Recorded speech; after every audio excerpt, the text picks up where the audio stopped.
ಯಾವುದ್ಲ ಇದು ಸೀನು? ಪರ್ಕೆ ಮೆಟ್ಟು ಎಲ್ಲ ತೋರಿಸ್ತವೆ.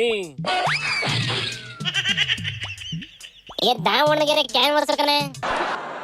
ನಮ್ಮ ಕಾಲದ ಎಲೆಕ್ಷನ್ ನಲ್ಲಿ ಪಾಂಪ್ಲೆಂಟು, ಬ್ಯಾನರು, ಬಂಟಿಂಗ್ಸು ಬೀದಿಗೆ ಬರವು ಕಂಡ್ಲೆ. ಈಗ ಜನ ಮೆಟ್ಟು ಮಿಣಿ ಎಲ್ಲ ಹಿಡ್ಕೊಂಡು ನಿಂತ್ಕೊಂತವಿ. ಹೋಗಿಲ್ಲ ಮಕ್ಕಿ ಅದಂಗಲ್ಲ. ಈ ಬಡತವಿಂದ ದೇಶ ಉದ್ಧಾರ ಆಯ್ತದ ಕಣೆ. ಪ್ರದೀಪ್ ಈಶ್ವರ್ ಬಿಜೆಪಿ ಅವಕ್ಕೆ ಏನೇನೋ ಮಾತಾಡಿ ಉರುಸ್ಬಿಟ್ಟಿತ್ತು ಕಣೆ. ಅದಕ್ಕೆ ಬಿಜೆಪಿ ಅವು ನೀನು ಗಂಡಸಾಗಿದ್ರೆ ನಿಂಗೆ ಅಷ್ಟೊಂದು ಮೀಟರ್ ಇದ್ರೆ ದಾವಣಗೆರೆಗೆ ಕಾಲ್ ಮಾಡ್ಕೊ ನೋಡೋಣ ಅಂದು ಕಣೆ. ಹಂಗ ಅಂದಿದ್ದೆ ತಡ ಮಗ ನಾನ್ ಬಂದೇ ಬರ್ತೀನಿ ಮಗ ಅಂತ ಬಂದೈತ್ ನೋಡಿಲಿ. ಇದೇನು ಕಿತಾಪತಿ ಮಾಡಕ್ಕೆ ಅಂತಲೇ ಹೋಗಿದ್ವಿಲ್ಲ. ಹೆಚ್ಚು ಕಮ್ಮಿ ಅದೇ ಯಾಕನೆ. ದಾವಣಗೆರೆಗೆ ಕಾಲ್ ಮಾಡ್ಕೊ ಅಂದ್ರೆ ಇದು ಸೀದಾ ಬಂದು ಬಿಜೆಪಿ ಆಫೀಸ್ ಮುಂದೆ ಕಾಂಗ್ರೆಸ್ ಬಾವುಟ ಹಾರಿಸ್ಕೊಂಡು ನಿಂತಿತ್ತು.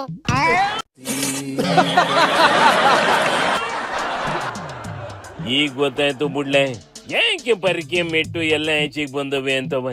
ಮೂಕನೆ ನೋಡಿಲಿ ಡೈಲಾಗ. ಬಿಜೆಪಿ ಸ್ನೇಹಿತರು ನಮ್ಮ ಅಶೋಕಣ್ಣ, ವಿಜೇಂದ್ರ ಅವರು, ಯತ್ನಾಳ್ ಅವರು ಅವ್ರ ಚೇಲ ಕೈಯಲ್ಲಿ ಚಾಲೆಂಜ್ ಮಾಡಿಸಿದ್ರು. ನಾನು ಇಷ್ಟೇ ಹೇಳೋದು, ಅಣ್ಣ ಅಶೋಕಣ್ಣ, ಯತ್ನಾಳ್ ಸಾಹೇಬ್ರೆ, ಕಾಂಗ್ರೆಸ್ ಅಲ್ಲಿ ಹೊಸ ಜನರೇಷನ್ ಬಂದಿದೆ. ತೊಡೆ ತಟ್ಟುವಾಗ ತೊಡೆ ಕೈ ಎರಡು ಕರೆಕ್ಟ್ ಆಗಿರುತ್ತಾ ಇಲ್ವಂತ ತೊಡೆ ತಟ್ಟಬೇಕು. ಇಲ್ಲ ಆಫೀಸ್ ಮುಂದೆ ಬಂದು ತೊಡೆ ತಟ್ತೀವಿ ನಾವು.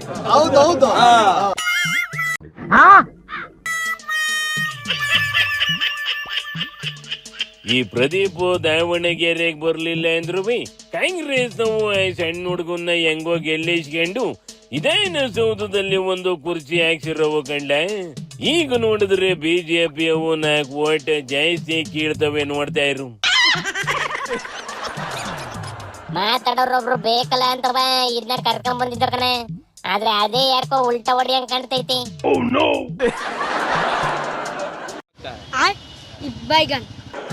ಅವ್ ಹೆಂಗಾರ ಮಾಡ್ಕೊಳ್ಳಿ ಬಿಡ್ಲೆ. ಅಂದಂಗೆ ನಿನ್ನೆ ದಿನ IPL ನೋಡಕ್ಕೆ ಎಷ್ಟೇ ಜನ MLA ಹೋಗಿದ್ವಲ್ಲ. 224 ಜನದಲ್ಲಿ ಒಂದ್ 5-6 ಜನ ಹೋಗಿದ್ವಿ ಕಣೆ. ಮತ್ತಾರು ಕಾಣ್ಲಿಲ್ಲ. ಈ ಬೇಳೆ ಕಾಳಿಗೆ ಇವಕ್ಕೆ ತಲೆಗೆ 2 ಟಿಕೆಟ್ ಹಾಕ್ಬೇಕಂತಲ. ಆ ಟಿಕೆಟ್ನು ಎಲ್ಲಿ ಬ್ಲಾಕ್ ಅಲ್ಲಿ ಮಾರ್ಕೊಂಡಿದ್ವೋ ಹೆಂಗೋ. ಹಂಗೆಲ್ಲ ಮಾಡಿರೋದಿಲ್ಲ ಕಣೆ. ಹೆಣ್ರು ಮಕ್ಕಳನ್ನ ಕಳಿಸ್ಬಿಟ್ಟು ಇವು ಸಪರೇಟ್ ಆಗಿ ಶೋ ಮಾಡಿಕೊಂಡಿರ್ತವೆ. ಈ ಕಣ್ಣಲ್ಲಿ ಇನ್ನೀ ಏನೇನ್ ನೋಡ್ಬೇಕು ಕಾಣೆ. ಸ್ಟೇಡಿಯಂಗೆ ಬಾಟ್ಲಿ ಎಂಟ್ರಿ ಇರೋದಿಲ್ಲ ಕಂಡ. ಪ್ರೈವೇಟ್ ಶೋ ಮಾಡ್ಕೊಂಡಿರ್ತವೆ ಅಂದ್ರಿ ಅಲ್ಲಿ ಎಲ್ಲ ವ್ಯವಸ್ಥೆ ಮಾಡ್ಕೊಂಡೇ ಕುಂತಿರ್ತವೆ ಕಣ್ಣಡ್ಲೆ. ಇವುಗಳ ಸುದ್ದಿ ನಮ್ಗೆ ಯಾಕಪ್ಪ? ಶಿವನಿ ಶಂಭುಲಿಂಗ.